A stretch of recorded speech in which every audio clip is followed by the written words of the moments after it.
Tonight, another pedestrian crash in Calgary. It's a hit and run. The latest in a series of collisions. Now the family of two sisters struck in Dalhousie speak out. It would be devastating for another family to go through what my family is facing. Plus, millions of dollars in federal funding pause as Calgary Council revisits citywide rezoning. And a key tool in northern security. We're going to get a larger scale view into the space environment than we've ever had. How Calgary researchers are helping out our Canadian military and its international counterparts. CTV Calgary, local breaking news with Terry Fikowski. Good evening. Thanks for joining us. We begin tonight at the scene of a hit and run in the city's northwest that sent a pedestrian to hospital. It happened around 6:50 at Center Street and 8th Avenue North. Police say a woman was struck by a white sedan in a marked crosswalk, and then the driver fled the scene. The woman was taken to hospital with serious injuries. Now police are searching for the driver. It's a hit and run involving a white sedan that was traveling southbound on Center Street. And the pedestrian was crossing from east to west on 8th Avenue. So the vehicle hit the pedestrian and then continued southbound on Center Street towards downtown core. Investigators shut roads down in the area for several hours as they investigated the collision. And the crash is the latest in a string of pedestrian collisions in our city. Now the family of two sisters hit by a minivan while in a crosswalk is speaking out, hoping for change so a tragedy like this doesn't happen to anyone else. Jacqueline Wilson has their story. Around 9:30, I received a call that there had been an accident. Deborah Graham's life was flipped upside down on Thursday. Her two granddaughters, 18-year-old Alejandra Graham and 10-year-old Camilla Graham, were walking to school when they were hit and pinned underneath a minivan. They sustained serious injuries, and it's going to be a long road to recovery. Major surgeries, a lot of broken bones. Harder still, the sisters are now at different hospitals. Camilla at the Alberta Children's Hospital and Alejandra at the Foothills. They love each other so much. They support each other. They have an incredible bond. Right now, it's been super hard being in separate hospitals, that they can't see each other, and through FaceTime, every single time that they wake up, the first thing they're asking is, how's my sister? They also want to see the current light-up pedestrian crossing replaced by traffic lights. It's a concern with that crosswalk. There's a lot of children crossing there, and it would be devastating for another family to go through what my family is facing. This incident also speaks to a larger issue citywide. We've had 13 pedestrian collisions, which have been fatalities this year. And one of the issues we have is regarding people that just step out in front of vehicles. For engineer Jacob Lem, there are numerous factors leading to this spike, including that 90% of vehicles on the roads in Alberta are larger trucks and SUVs. Vehicles have been getting larger, more powerful, and there's been some research to show getting worse blind spots and tends to cause higher severity collisions, even if they're hitting a pedestrian at the same time, because of particularly maybe where they hit the person. As for the Graham family, they're taking it day by day and have set up a GoFundMe to help with any future rehabilitation costs as they focus on the girls. Jacqueline Wilson, CTV News, Calgary. Police continue to investigate a serious crash involving a semi-truck in the city's southeast. It happened around 8:45 this morning. Police say the semi with a flatbed trailer was traveling northbound on 52nd Street nearing 61st Avenue when it collided with a southbound Volkswagen. Officers say the Volkswagen turned on a solid green signal and was struck on the right-hand side. The 50-year-old man driving the semi was uninjured, while all three people inside the Volkswagen were trapped and had to be rescued. Anytime you have a large vehicle versus a passenger vehicle, is a large energy transfer, so a lot high potential for injury. So to my understanding, the patients were severely injured and had varying degrees of consciousness. The 30-year-old driver of the Volkswagen and a passenger suffered minor injuries, while another man in his 30s suffered life-threatening injuries. Police do not believe that impairment, speed, or road conditions played a factor in the crash. The federal government has paused a portion of Calgary's housing accelerator funding as council considers repealing blanket rezoning. A memo to councillors last week indicates $129 million earmarked for Calgary will likely be held as the feds seek clarity. The city was promised more than $250 million from the Canada Mortgage and Housing Corporation to boost housing supply. The final 2 installments were supposed to be paid to the city by the end of next year. There are 9 housing initiatives supported by the funding, including accelerating housing downtown and incentivizing secondary suites. The mayor says council is still reviewing the fine details of their contract. We are going to be pushing very hard to make sure that the housing policies locally here in Calgary make sense for Calgarians. At the end of the day, I report to Calgarians, not bureaucrats in Ottawa, and I'm going to be pushing very hard for zoning rules that make sense locally here in Calgary while still delivering the affordable housing that Calgarians need. Calgary Council is set to discuss getting rid of blanket rezoning next month, and it could go to a public hearing in March. Meantime, Calgary's budget conversation continued with dozens more public speakers at City Hall today. Soccer groups use their time Tuesday to advocate for more funding for fields in the city. The Calgary Minor Soccer Association says enrollment is growing 15% each season, but they say proper space isn't there for the thousands of kids who play. The association wants to see the indoor portion of the Northeast Athletic Complex funded.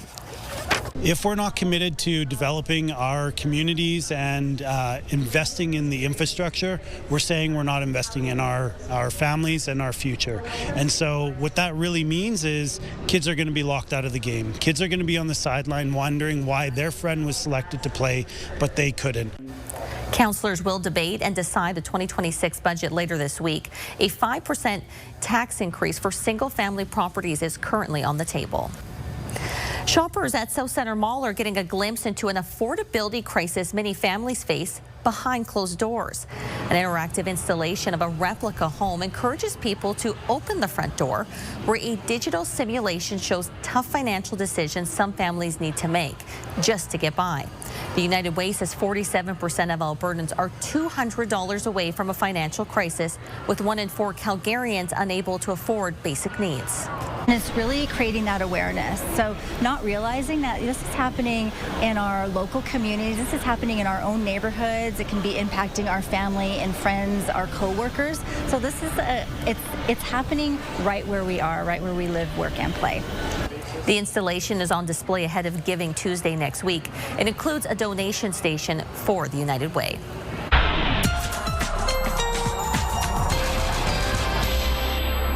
Danielle joins us on location tonight. And Danielle, a nice day in Calgary after, that storm yesterday, but still a lot of snow out there.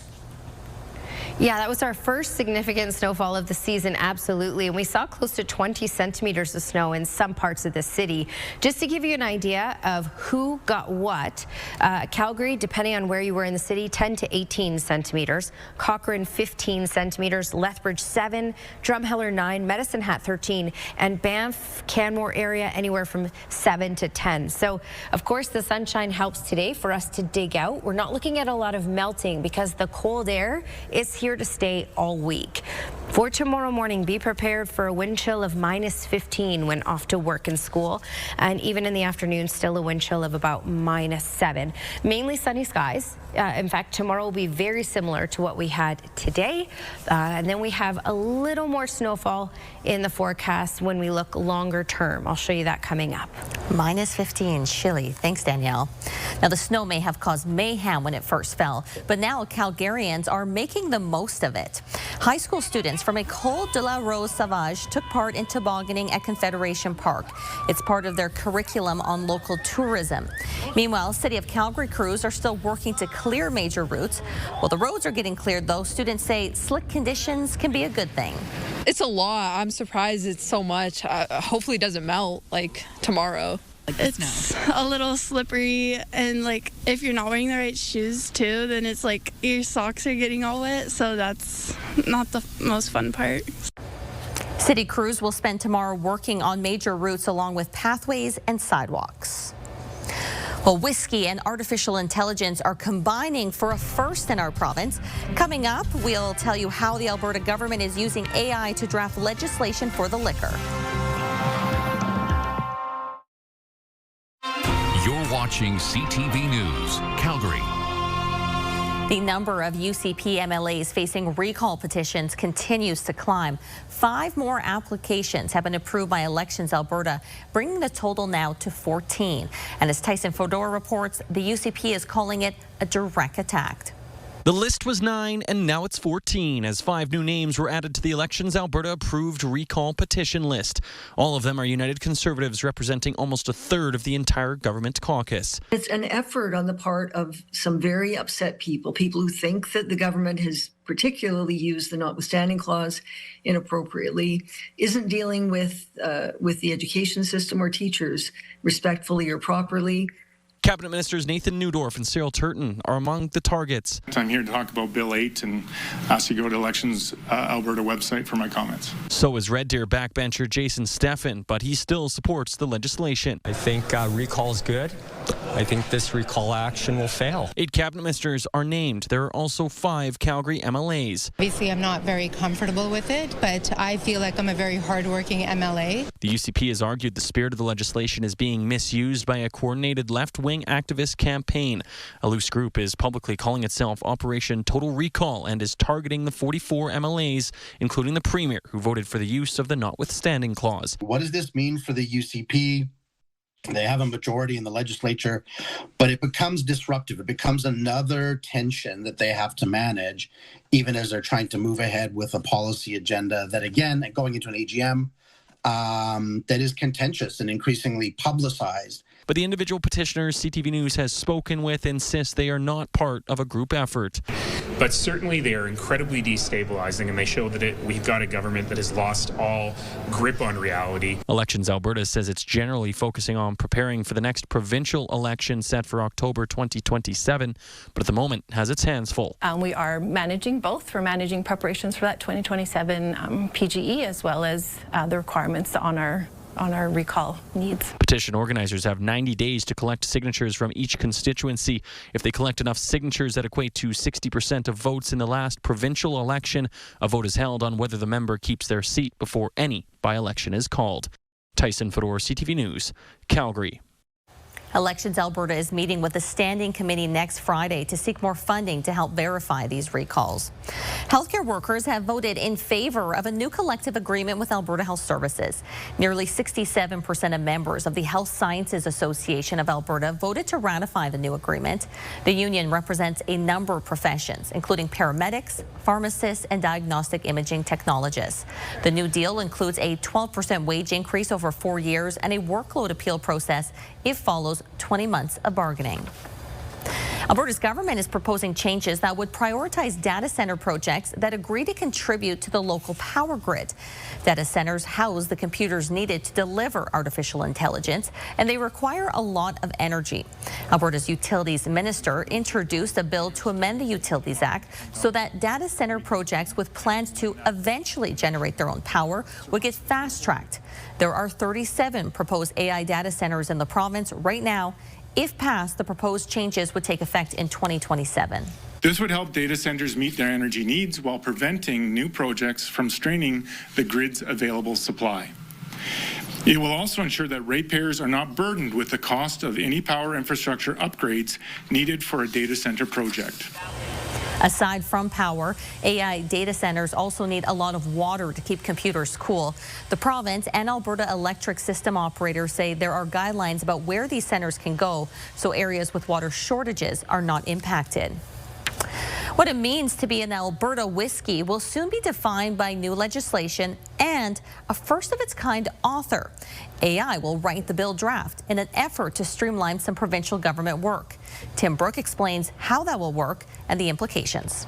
Staff at Burwood Distillery are busy packing up Christmas cheer.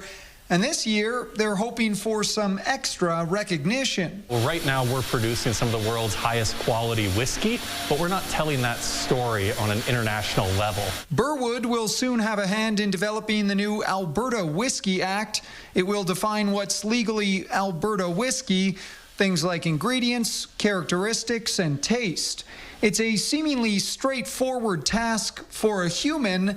So the bill's author may surprise you. I'm actually really excited about the utilization of artificial intelligence in the drafting of this act. The provincial government will prompt AI to draft the act. What a better piece of legislation than the Alberta Whiskey Act. It doesn't involve any hearts or lungs. If AI gets it wrong, then we can use human writers that can correct it. There will be some guardrails to ensure everything is accurate, and the Justice Minister will likely have the final proofread. I'm not aware of a jurisdiction in Canada that has used AI to write legislation, so it only makes sense that we would go there first, because we're leaders in tech and innovation. South of the border, some states have used AI for legislative reasons, but experts say in Canada, there could be untapped potential. And I think the opportunity here is how do we produce more effective legislation that takes into account big sets of data? Of course, there's a chance this act needs to be researched and written twice over if AI can't stay factual or legally airtight. But if it does go according to plan... This is a moment where expectations are going to be set around what AI systems are going to be used for and how they can be used by lawmakers to be able to shape Canadian precedent. Expect to see the Alberta Whiskey Act tabled in 2026. Tim Brooke, CTV News, Calgary. Switching gears now, Big Valley Jamboree has released its lineup for next year's event. That's right, country superstar Keith Urban will headline, along with Old Dominion and Riley Green. This is the 34th year for the weekend-long festival in Camrose. It runs from July 30th to August 2nd. Tickets and camping passes are available at bigvalleyjamboree.com. And from looking to the summer to now on the slopes, some ski hills continue to open here in Western Canada, while others are still waiting on the snow. Marmot Basin and Jasper set to open tomorrow after delaying its season 2 weeks ago. Meantime, Revelstoke Mountain Resort is pressing pause on its planned opening, which was for Saturday. It says a recent storm gave the hill snow at higher elevations, but it still needs more lower on the mountain to safely open. Meantime, Kicking Horse is on schedule to open on December 5th. Canada's first national park is celebrating its 140-year anniversary. Banff National Park was established November 25th, 1885. It's now one of the most popular destinations in Canada. The White Museum posting these pictures from its data archives today to recognize the park's conservation, recreation, and tourism achievements. So happy birthday to Banff National Park, one of our favorite places. And we know that Banff got a lot of snow this week. More is on the way. Right now in Calgary, we got a lot of snow. Not as much on the way. It's calm and cool. Danielle has your forecast coming up after the break.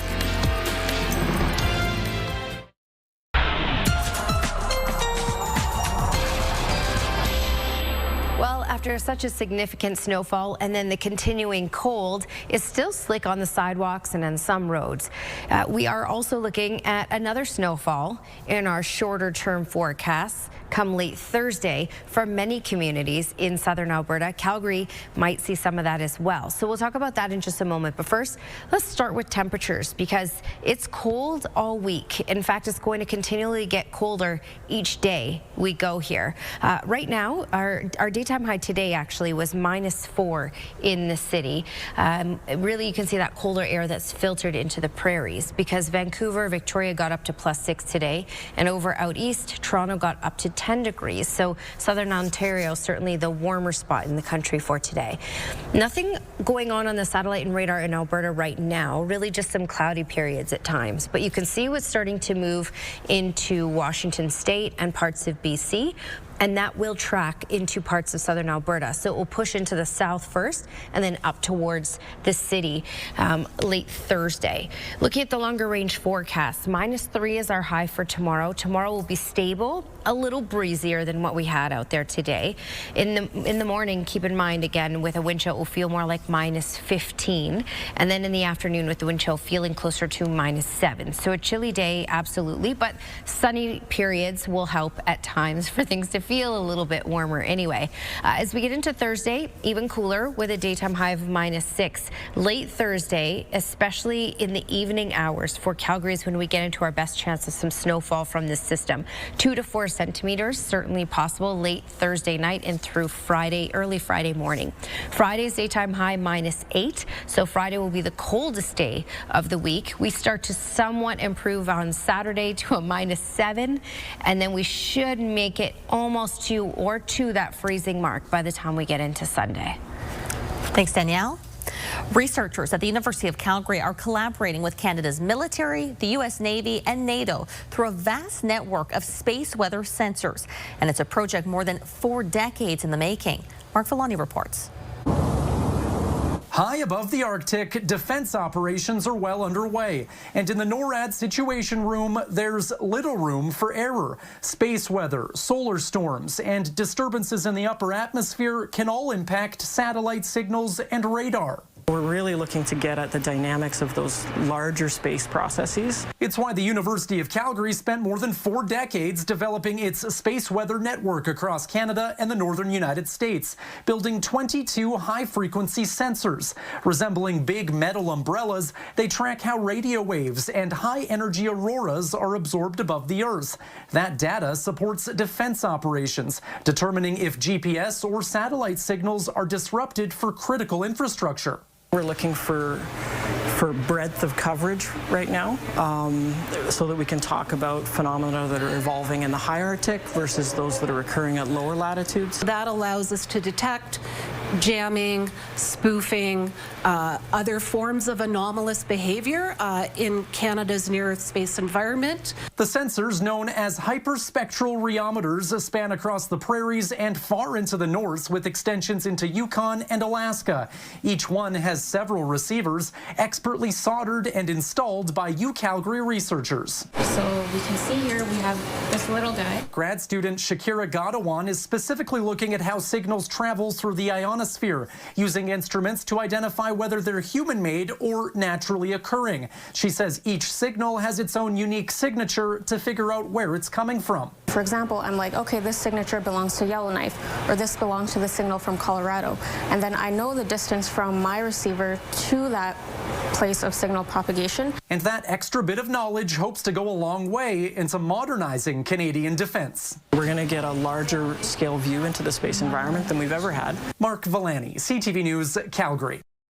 A stuffed bunny is back at home after a viral adventure. An Alberta man takes it on a trip after finding it at Vancouver's airport last month. The pair's journey when we come back.